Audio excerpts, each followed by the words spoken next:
Ledakan euforia dari fans fanatik sepak bola tanah air benar-benar membuncah nyaris dari seluruh penjuru Nusantara.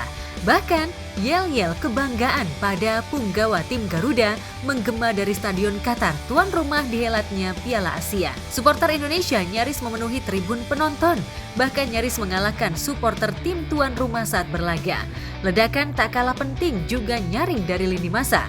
Seluruh platform terbius untuk mengulas suksesnya performa tim besutan pelatih asal negeri ginseng Korea Selatan Shin Tae-yong. Apalagi setelah sukses menekuk tim negeri kangguru Australia hingga mencukur dominasi Yordania dengan skor telak 4-1. Capaian fantastis itu adalah torehan sejarah yang semula dianggap mustahil atau setidaknya dianggap sulit ditembus tim Garuda. Tapi faktanya, Shin Tae-yong sukses mewujudkan impian itu. Lakukan sudah jauh, ada Jesus dan Everton gol! Alhamdulillah!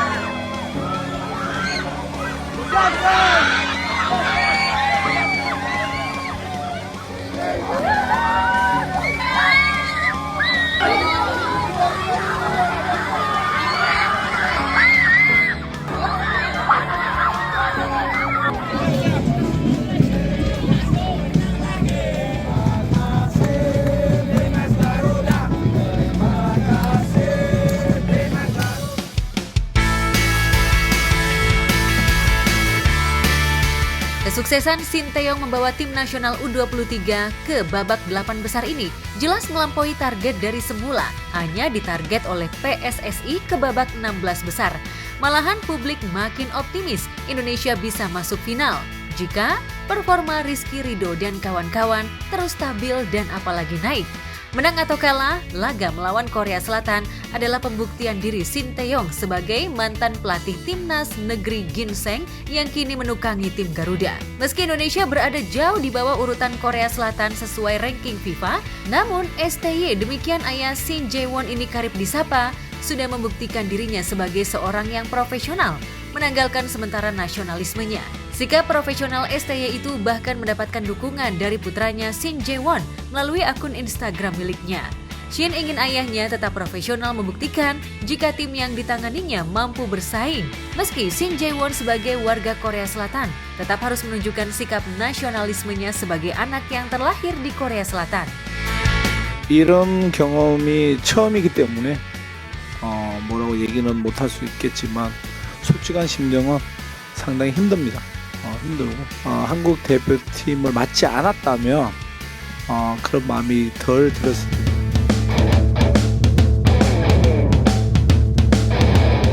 Dukungan Shin Jae-won sontak mendapat reaksi positif dari pecinta sepak bola tanah air. Apalagi STY sejak awal rela memilih menjadi pelatih timnas dan menafikan tawaran dari Cina lantaran didorong oleh impian memajukan sepak bola di tanah air lebih dari sekedar tawaran honor besar alias uang. 사실 여기 오는 것보다 중국 가는 것이 나한테는 훨씬 더 돈으로서는 매력이 컸지만은 미래를 봤을 때는 인도네시아가 더 나한테는 매력이 있을 것 같다는 그런 막연한 느낌? 그런 느낌 때문에 인도네시아 오게 됐다. Sebenarnya kalau lihat uang aja, uang lebih tertarik Cina. Cina, lebih jauh, gede. gede. Tetapi kalau lihat masa depan aja, Indonesia sebenarnya lebih kelihatan harapannya.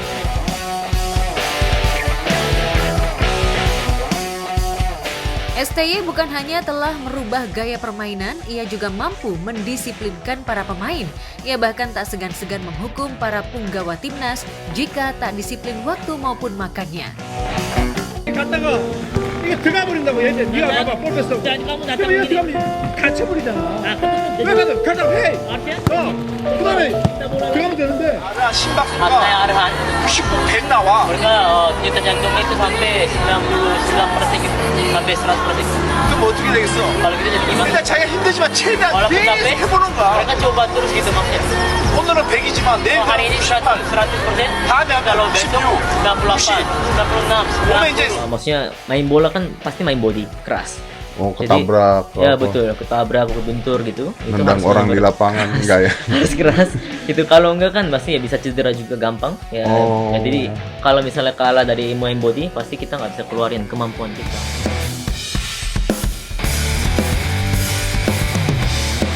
Kerja keras dan kedisiplinan itu pun tak sia-sia.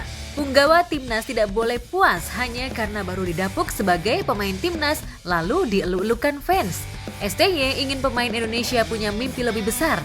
Mimpi yang tidak hanya sebatas kelas Asia Tenggara, tapi bisa menembus klub-klub dunia melalui laga ini. Kalau masih romantis dengan liga lokal, apalagi ogah memacu kerja keras dan disiplin, siap-siap terpental dari barisan timnas. Udah maksimal? Nggak ada begitu. Tidak galak memang, tetapi kalau misalnya dalam lapangan ada yang salah, itu benar-benar ditegaskan dan memang dimarahin gitu. Galak itu. Dengan keras. Ga- Dia harus saling Galak. Kelihatan ya bentukan. Jadi nggak berlama dengan bola yang jalan. Kita kan masih beberapa ngegoreng terus. Kita bukan Messi gitu. Ada satu poin beda yang overconfident sama yang confident saja beda. Kadang-kadang suka mati hal-hal yang mendasar, salah umpan, salah pas.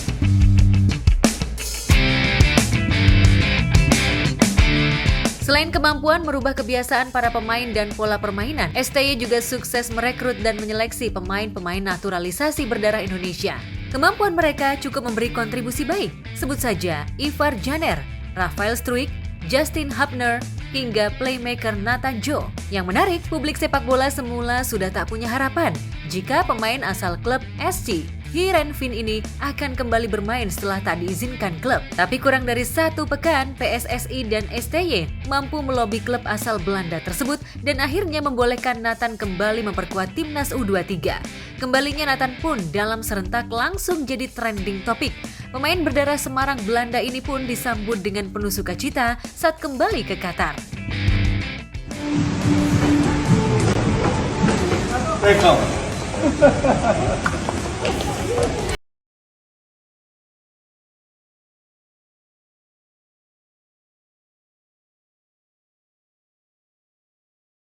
Kenapa tidak disebut naturalisasi?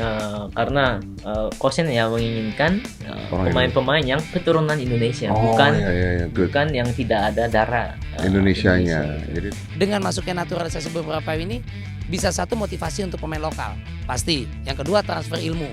Kan itu bisa kelihatan bagaimana terima lapangan di sana kan nggak ada yang jelek ya.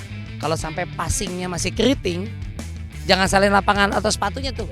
Nathan ini bisa dibilang tipikal orang yang pantang menyerah mengejar bola di mana bolanya dia selalu mendekat. Jadi tipikal orang yang sangat menyimbangi gaya permainan teman-teman setimnya.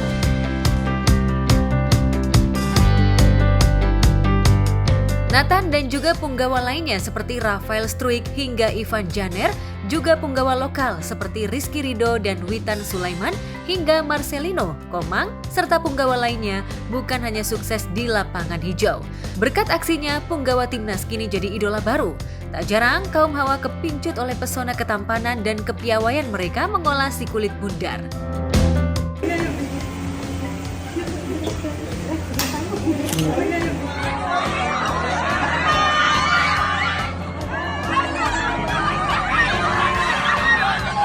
Gaya bermainnya, dia bisa membantu pertahanan dan penyerangan, dan dia tidak pernah luput dan tidak pernah lupa kalau Indonesia saat bertahan dia membantu pertahanan, saat menyerang dia membantu penyerangan.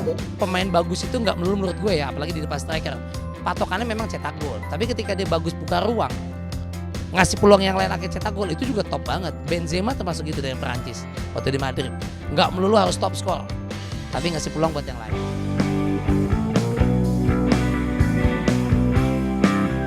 Sepak bola memang milik semua orang, tua muda, orang biasa hingga artis terkenal.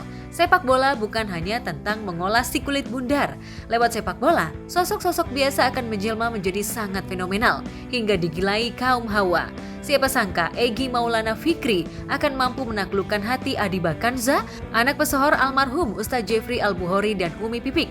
Siapa sangka jika Pratama Arhan yang awalnya berkarir dari desa bisa membuat hati Azizah, anak seorang politisi, takluk hingga mau menjadi istrinya.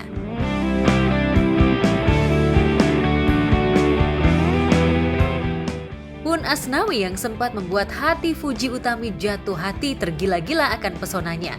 Tapi sayang, kisah asmara Asnawi tak semulus Arhan dan Egy. Karena Santer dikabarkan kurang mendapatkan dukungan alias restu dari ayah dan ibu Fuji. Padahal sejoli ini pernah begitu romantis mengisi hari-hari di sela kesibukannya. Semangat Besti, karena aku tahu aku